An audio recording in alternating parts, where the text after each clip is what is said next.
মুসলমান, রিজিক নিয়ে এত টেনশন করিও না, এত পেরেশানি করিও না। আল্লাহ রাব্বুল আলামিন প্রত্যেকটা মাখলুকের রিজিক লিখে রাখছেন তার সৃষ্টির 70,000 বছর আগে। তুমি যতই হারাম পথে রিজিক অন্বেষণ করো না কেন, সুদে টাকা ওঠাও, ঘুষে টাকা ওঠাও, আরো যত পলিসি অবলম্বন করো না কেন, তোমার কপালে শুধু অতটুকুই জুটবে যতটুকু আল্লাহ তাআলা লিখে রাখছেন। আর যখন তুমি আল্লাহর উপর ভরসা করে হালাল পথে চেষ্টা করতে থাকবা, তখনও আল্লাহ রাব্বুল আলামিন তোমার ভাগ্যে যতটুকু লিখে রাখছেন ততটুকু রিজিক আল্লাহ তাআলা দান করে দিবেন। ও মুসলমান, রিজিক নিয়ে যদি তোমার এত পেরেশানি হয়, পাখির দিকে তাকাও, পাখির থেকে শিক্ষা গ্রহণ করো। একটা পাখি খালি পেটে তার ঘর থেকে বের হচ্ছে আল্লাহর উপর ভরসা কইরা, আল্লাহর উপর ভরসা কইরা বের হইয়া।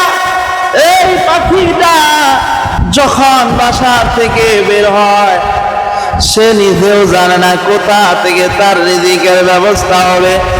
তার তো কোনো চাকরি নাই, তার তো কোনো ইনকামের সোর্স নাই, সে জানে না। সে শুধুমাত্র আল্লাহ রাব্বুল আলামিনের উপর ভরসা করে তার বাসা থেকে বের হয়।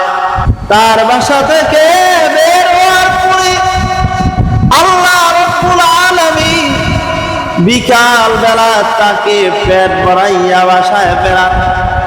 এমনকি শুধুমাত্র সে নিজে পেট ভরে বাসায় ফিরে এমনটা নয়, বরং তার সন্তানদের জন্য, তার স্ত্রীর জন্য রিজিক নিয়া বাসার মধ্যে ফিরে। সুবহানাল্লাহ। প্যারে হাজিরিন, এই পৃথিবীতে যত মাখলুক আছে, কোন মাখলুক মানুষের মতো রিজিক নিয়ে তো পেরেশান হয় না। আপনি যদি সে আফ্রিকার জঙ্গলের মধ্যে যান, আপনি যদি সাগরের নিচে ডুব দেন, দেখবেন বিশাল বড় বড় প্রাণী। এত বড় প্রাণী রে,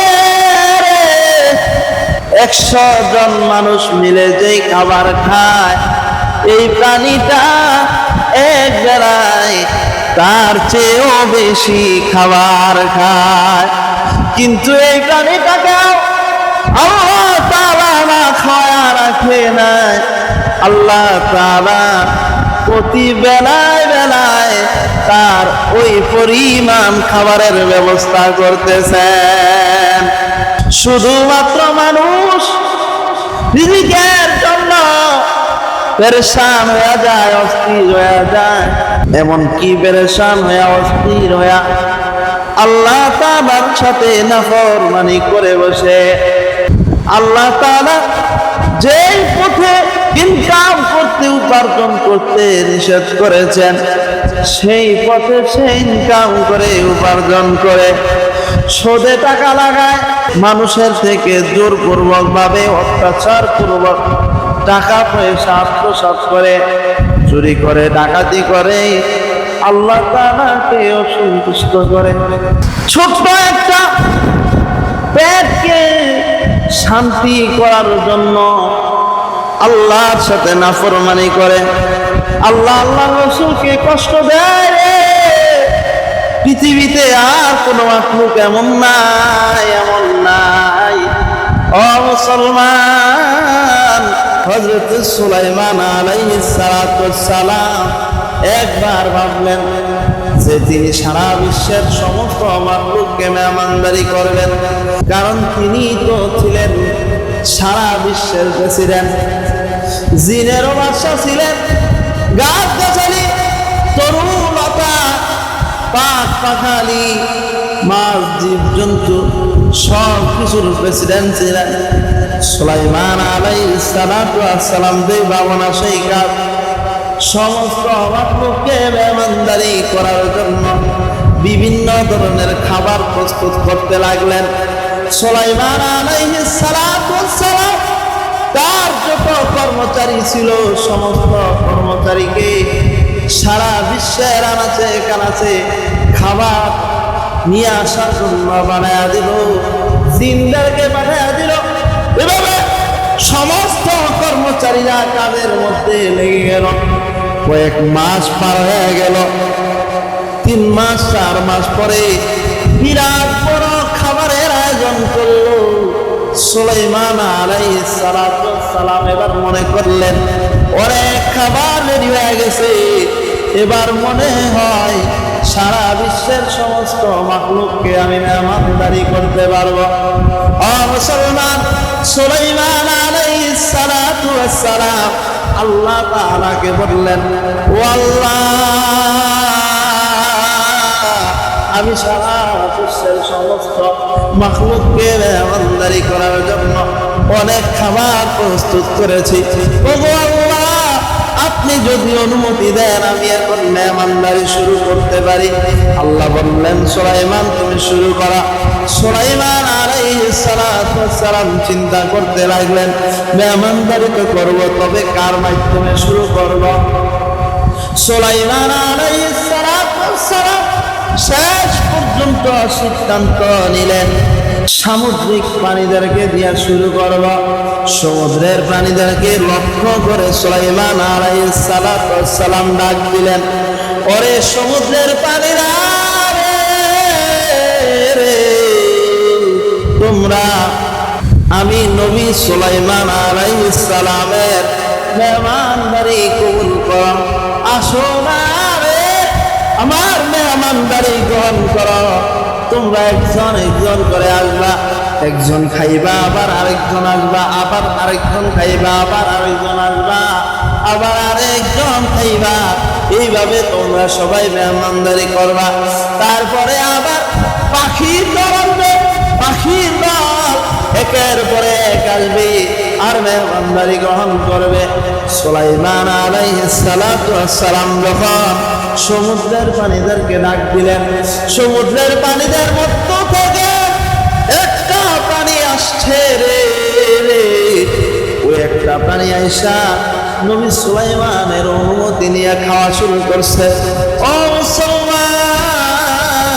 মুসলমান, ওই সমুদ্রের প্রাণীটা খেতে খেতে খেতে খেতে সুলাইমান আলাইহিস সালাতু ওয়াস সালাম এবং তার কর্মচারীরা জিনেরা মিলে 3 মাস 4 মাস লাগাইয়া যেই খাবার রেডি করছিল, ওই প্রাণীটা মুহূর্তের মধ্যে সমস্ত খাবার শেষ করে ফেলল।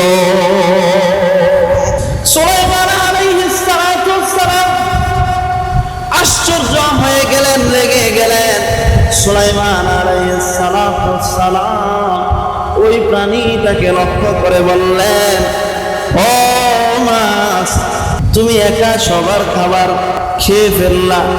হায় হায়, আমি তো কোটি কোটি মাখলুকের জন্য এই খাবার রেডি করছিলাম, তুমি একাই খেয়ে ফেললা। মাছ বলল, সুলাইমান শোনো শোনো শোনো, আমি এক বেলায় আল্লাহ তাআলা আমাকে যে খাবার খাওয়ায়, তুমি সারা পৃথিবীর সমস্ত মাখলুকের জন্য মাত্র এতটুকু খাবার প্রস্তুত করেছ।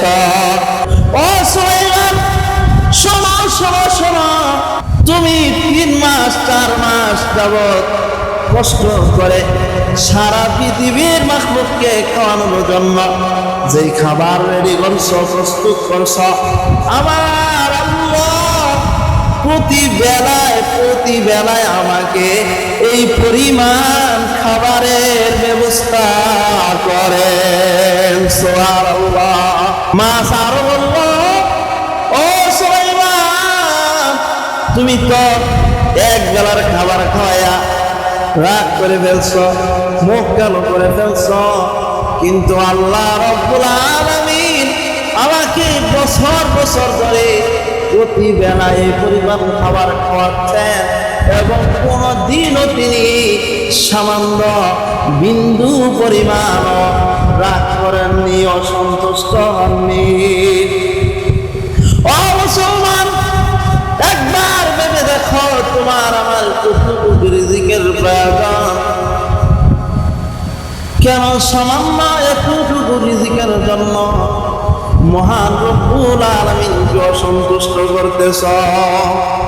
সামান্য একটু রিজিকের জন্য মহান রব্বুল আলামিনকে অসন্তুষ্ট করতেছ, নাফরমানি করতেছ। ও মুসলমান,